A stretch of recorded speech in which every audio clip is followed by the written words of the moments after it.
Hey there, thanks for listening in and welcome to another Ellipsis Drive Podcast. Here we dive into the stories of people, companies, and technologies that transform and empower spatial data-driven industries. My name is Rosalie van der Maas, and today we have Andy Bell with us, calling in from the UK. Andy is Senior VP Global Product Management at Precisely and has many years of experience in creating, selling, and as the job title suggests, managing spatial data products. Today he's with us to talk about his journey, so strap in to learn all about spatial data transactions in the past, the present, and hopefully also the future. So, Andy, welcome. It's really great to have you. Thank you very much, Rose. Good to be here. Very nice. So, let's dive straight in, shall we?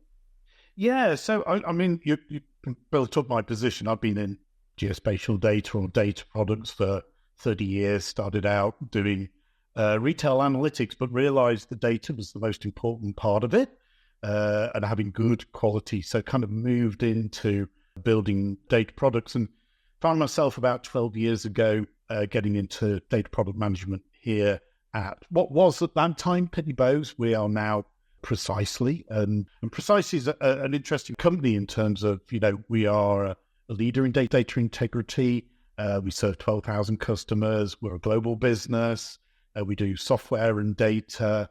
And serve nearly 90% of the Fortune 100. And I think we have kind of a unique combination of data, software, and strategic services that help lots and lots of our customers. But our specialism is location, and in particular, what I look after, which is geospatial data products. And really, it's data products that have a location characteristic about them. So really, really fascinating. Love my job. Love the customers I serve, and it's certainly been changing over many years how we do that business. Yeah. So tagging on to that, in your view, what has been changing in transactions around spatial data over the past decade, say, or maybe even longer? So the past 10, 15, you mentioned 30 years in the business and the present. Can you paint us a picture? No, absolutely. I think, if I go back even sort of 10, 15 years ago, I think the scale of transaction was fairly straightforward. Companies kind of wanted a data set, wanted some boundaries, or they might have wanted some demographics, most particular for specialists. And I think what's happened certainly over that time that I've been running the product management team here is the scale and the complexity of those deals is just getting more and more. And I think what we're also seeing is a massive diversification of buyers. We're moving very much away from GIS specialist users to much more general users, data scientists, deployment within operational processes. And I think that's really, really interesting progression. And I think what we've seen is, that access to geospatial data is just expanding enormously and getting to these new buyers. But I think really the scale and complexity of that data is increasing. It used to be like, here's a little boundary data set, some postcodes for UK or Netherlands or whatever it was, whereas now they're looking for large scale, detailed address, property information, and data that is connected together as well. And we're seeing that a real part of it. And that's a key part of what we're doing is around how do we make it easier to access and use geospatial data and therefore really expand and help and support that diversified buyer, because they're not specialists. They want to be able to just deploy it and use it capabilities. And I think then sort of final bit is just the diversity of delivery. We've gone from, like I said, a single data set, not that long ago, it doesn't feel you pop it on a CD and put it in the post. Now, everybody wants everything. They want an on-premise delivery via either digital download or SDK.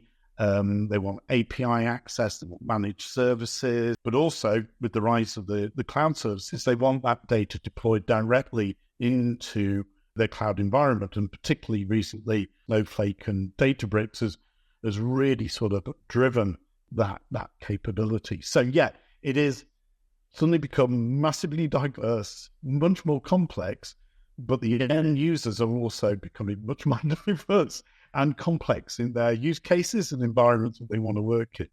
Absolutely.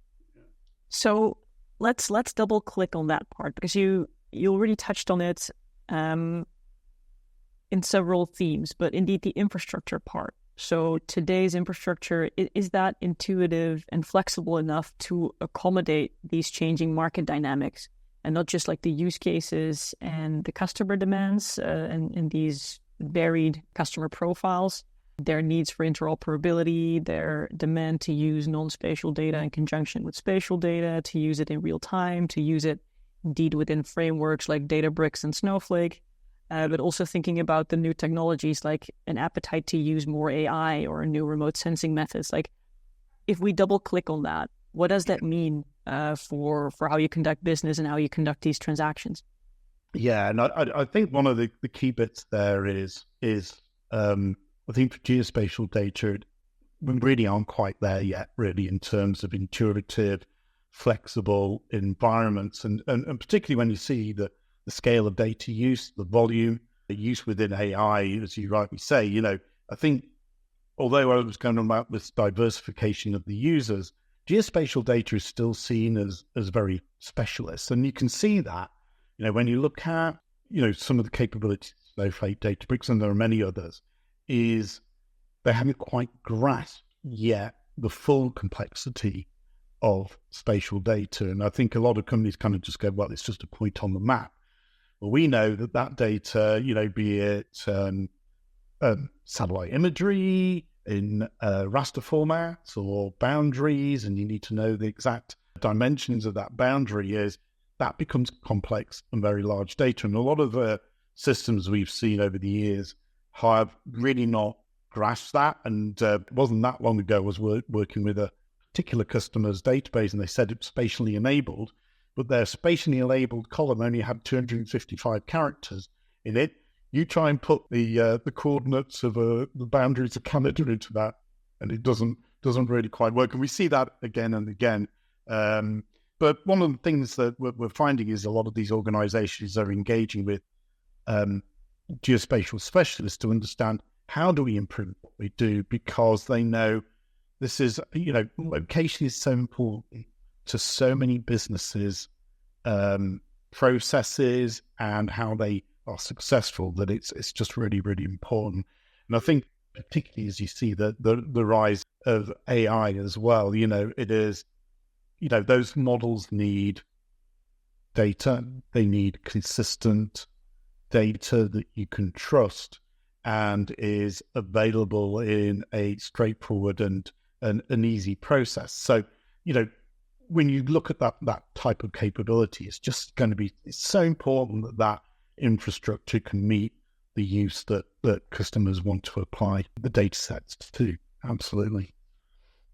So when looking at some of the growing challenges or the changing challenges that you've encountered due to these changing market dynamics, due to the size of the deals, due to the diversity of the end user bases, like, how would you match some of the challenges with a solution, or what would your advice be to industry leaders that are looking to leverage spatial data better? Yeah, I think there's lots for organizations to think about. They need to understand the data. They need to understand the use cases. They need to understand, what data do we want to apply to it? What internal data they have? How do they want to complement that with accessing third-party data, data about the market? And I think, once they've understood that use case and they understand the data that kind of supports that, is they need to be able to identify those potential data sources. And I think, go back to how the market is changing. I think because of the nature of business now, a lot of people looking to use data are able to educate themselves an awful lot more before they come and have that conversation. And I think that's really, really important.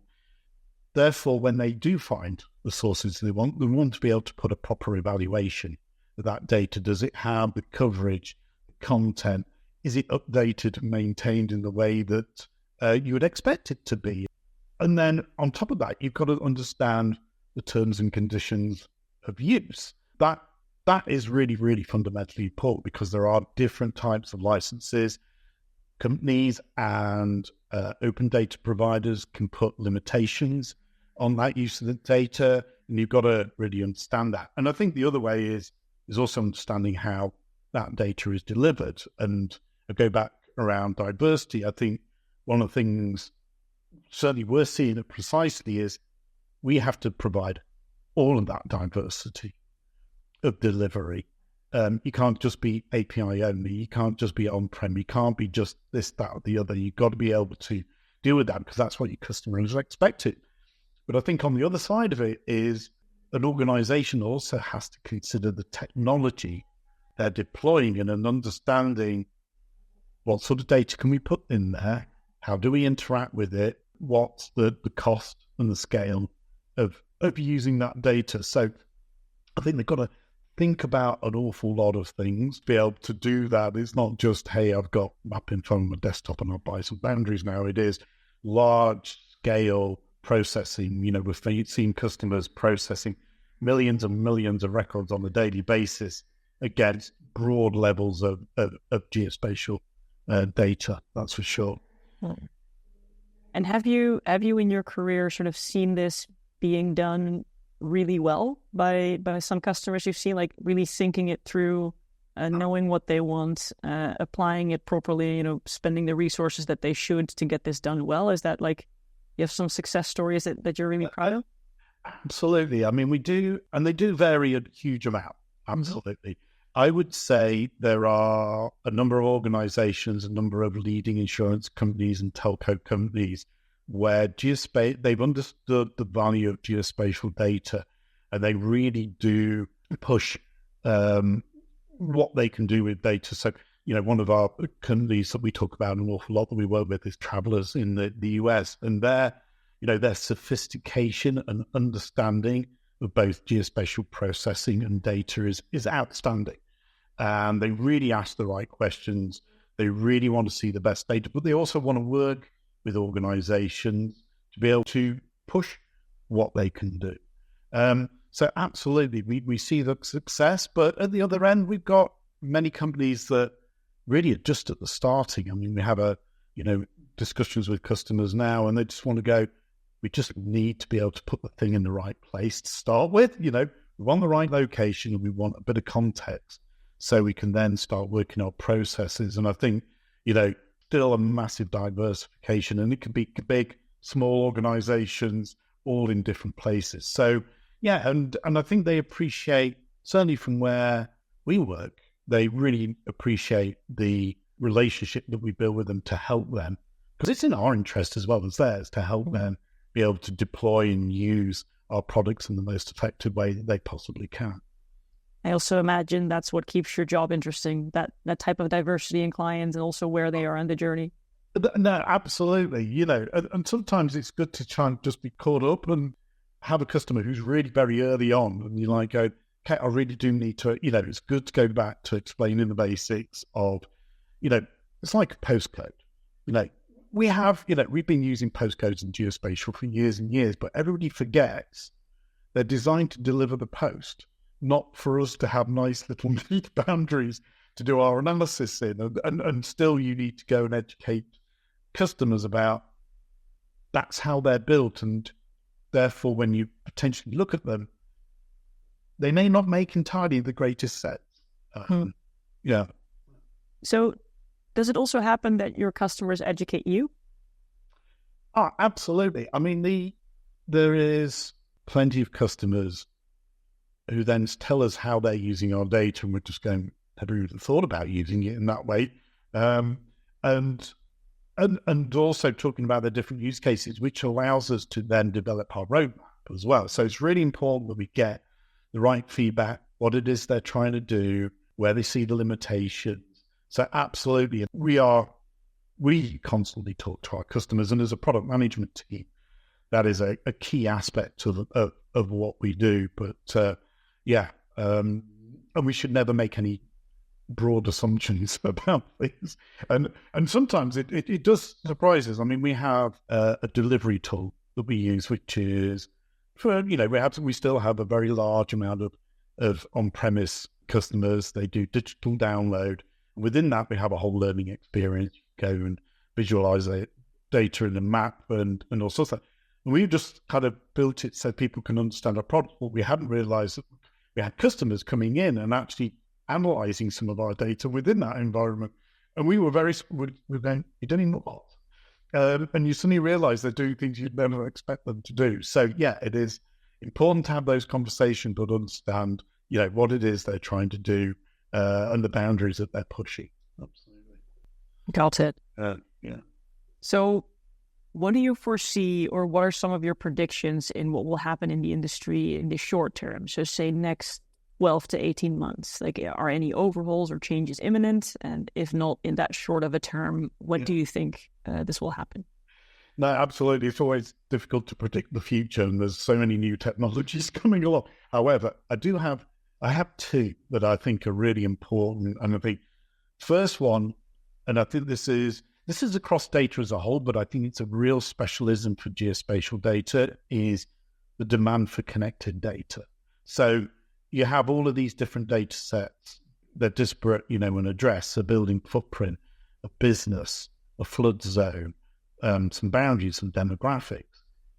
The process, geospatial processing to bring all of that together is incredibly heavy duty. It costs customers a lot of money and is hard work. So we see being able to connect that data together and significantly reduce the amount of processing prep. It's the classic DG brought out a survey recently that confirmed yet again 80% of 80% of analytics is data processing. And what we're trying to do is reduce that by connecting data sets together. And we do that with unique and persistent IDs, and part of that is our address precisely ID, and we connect data together. So you're not having to do, 10 different pointing polygons against 10 different boundaries data sets. We're doing that. And I think the great example of this in practice is the Overture Maps Foundation, of which Precisely is a contributing member, but that was developed by, AWS, Meta, Microsoft, and TomTom. And a key part of their strategy is they pull data together around places and an address, and a base map is they realized the value of connecting data together, and their deployment of their global entity reference system, GERS, and knowing that customers were going to use that. And we use that. We connect our places data to their places data with our unique and persistent ID and their GERS ID. And I think that just shows the value, certainly, that those organizations see in connecting data together and making it easier to use. So I think that's a really important part. And then I think the second is a little bit of an obvious one around AI. And I think what we're really seeing is the move to sort of a shift curated data. So, I think what we've seen over the last couple of years is, particularly generative AI based on huge amounts of data. And that's great, but it also brings huge problems, at least of all not copyright problems, but also around, actually working off incorrect data that's old or data that's incomplete. And I think what we're going to see in AI, particularly on the spatial side of things, is organizations looking to bring together just the data they need, good quality data that then feed their AI model, because they're not putting great data in, they're not going to get great results coming out of that. So I think, really around a growing awareness around having data integrity, trusting that data that's coming into those models, and ensuring that they will understand all of that. And I think with spatial data, that is so important because, as I said, you go back to the connected data side of it, is